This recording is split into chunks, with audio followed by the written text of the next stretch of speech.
So after the disaster that was Fastlane, WWE knew they were in a hot water here with the fans, so they had to make Raw really tight and consistent despite its 3 hour runtime. So we pretty much at the end of Raw got an all but confirmed match between Roman Reigns and The Undertaker. May you get your pitchforks and torches. Now, here's the thing that was interesting. Why I'm talking about this, it's interesting. You see, I was expecting Reigns to come out, Braun Strowman and him brawling, and then Roman Reigns stands tall somehow again, and then The Undertaker comes out and stares him down. Like, that's the predictable route WWE Raw would go.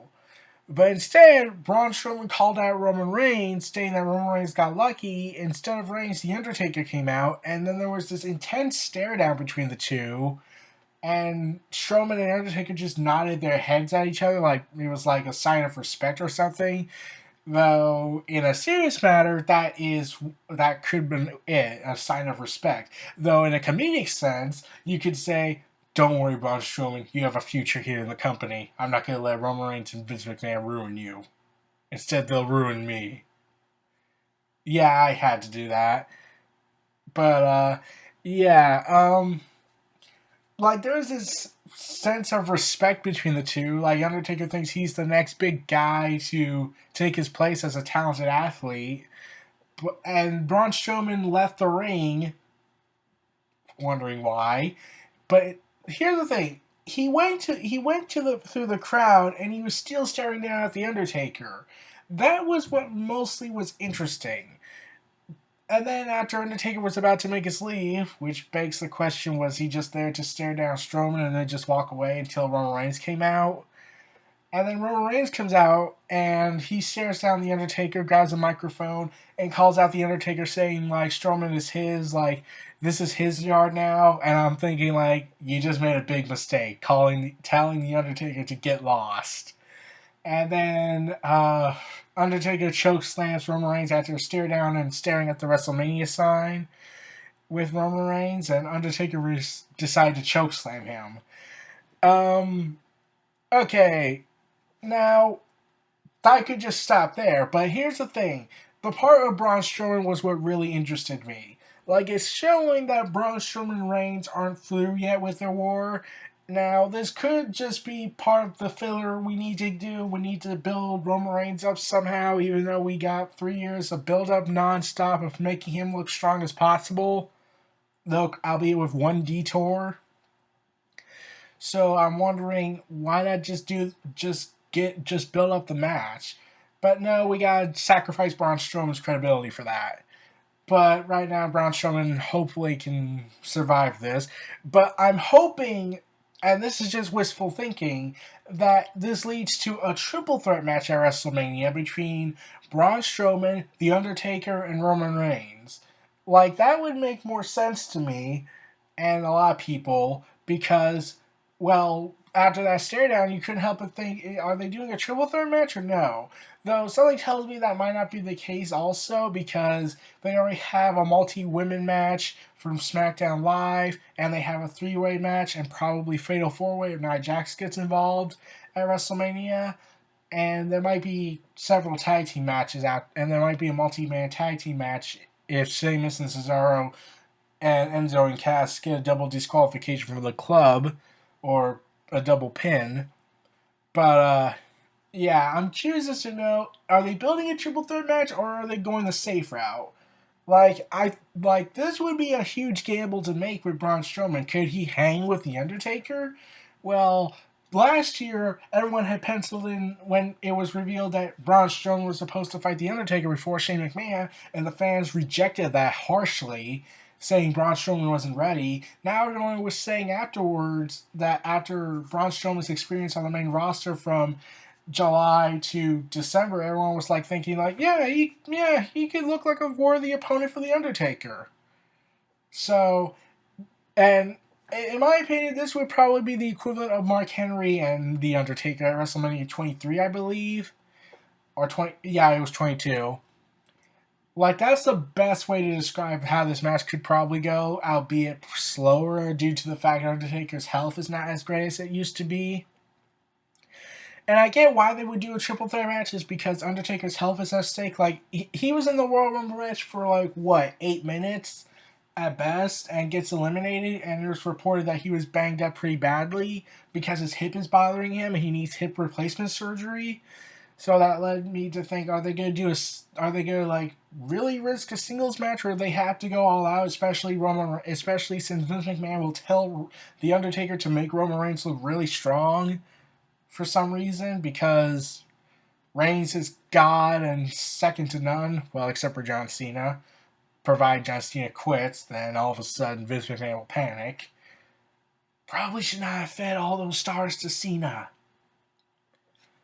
So yeah, is curious as to know where they're going to go with this. Is it building Roman Reigns and Undertaker, or is it building Undertaker, Roman Reigns, and Braun Strowman? Personally, I would hope for the latter because one, it's a risk taker because they'd be investing in Braun Strowman in this feud, and also it will protect the Undertaker because his health is more important than anything else. Like, they wanted to do John Cena versus Undertaker, and they still haven't explained why Undertaker's on Raw, even though he said just a few months ago that SmackDown was his home. Like, that really made no sense.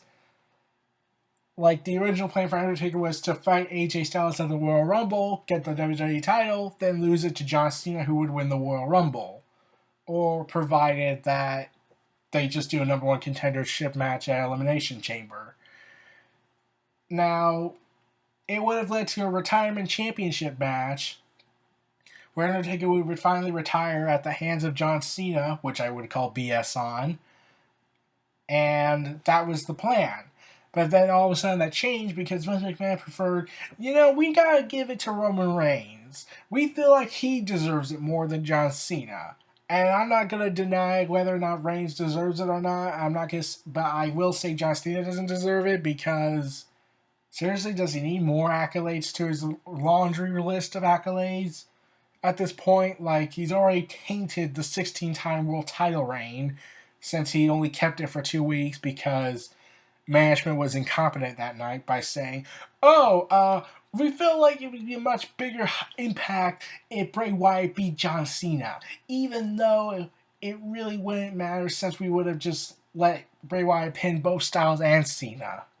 So, yeah, that made no sense to me. So, yeah, it'd be interesting to know where this is going to go, but it's also like, I'm thinking in my head that Roman Reigns is the heel now because we can't make The Undertaker a heel. He's too popular. He's on the level of Chris Jericho when it comes to popularity. Like, you can make them, like, at this point, like what happened to Randy Orton. Like, I didn't say this in the Bray Wyatt video regarding AJ Styles and Luke Harper and Randy Orton, Bray Wyatt, when Orton burned down the house, the compound. Orton acted a lot like a heel, and Bray Wyatt was looking like the victim here, which is honestly true to some extent, and especially what happened on SmackDown.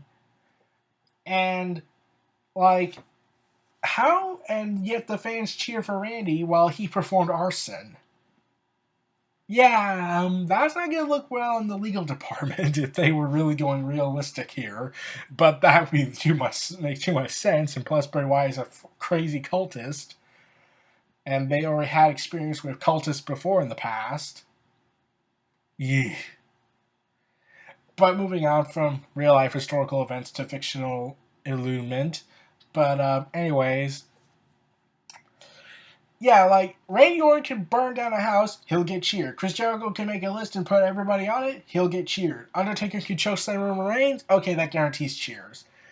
Like, Roman Reigns needs to turn heel. This is the only way it's going to work. He's saying it's his yard now, he's taking over, it's no longer the Undertaker's yard now. Those are the actions of a heel. Like, they could try and do a tween route, but really, Roman Reigns needs to thrive as a heel. Like, it only worked with the Wyatt family and Shield because they were both heels. So they had to make a shade of gray storytelling with the Shield and Wyatt family because they wanted to milk it as much as they can for this feud. But for Roman Reigns and Undertaker, you're facing a guy who's so popular with fans and is completely timeless against a guy that WWE has shoved down people's throats for years and years now, and fans are kind of sick of him. And at this point, some other people call for his death on the Extreme Factor.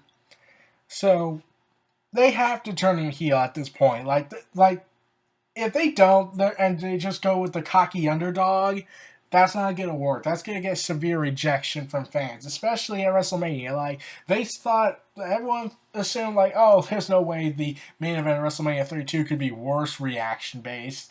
Oh no. This may not be the main event of WrestleMania 33, but it will get a much worse reception if Roman Reigns gets the victory. So, yeah, those are my thoughts on on Undertaker's return. This was New Reality Entertainment. Feel free to like, comment, subscribe, and donate, stay tuned for more.